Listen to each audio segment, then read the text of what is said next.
ఆ తండ్రి ఎంత ప్రేమతో పెంచుకున్నాడో, ఆ తండ్రికి ఎంత బెంగో ఆ పిల్ల మీద.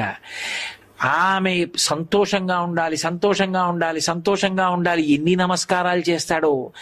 ఆయన కూతురు ఇంటి పేరు మార్చుకుందా, గోత్రం వదిలిపెట్టేసిందా, తన తల్లిదండ్రులను వదిలేసిందా, తోబుట్టువులను వదిలేసిందా, స్నేహితుల్ని వదిలేసిందా, నా కొడుకుని నమ్ముకుని వాడి చిటికిన వేలు పట్టుకుని నా ఇంటికి వచ్చేసిందా, వాడి తోడితే తన జీవితం అంతా అని నమ్మిందా. నా పెద్దరికం దేనికి?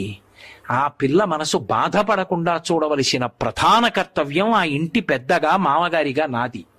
నా ఇంటి కోడలు వచ్చిందనుకోండి, నా కోడలు యోగక్షేమాలు చూడవలసింది నేను.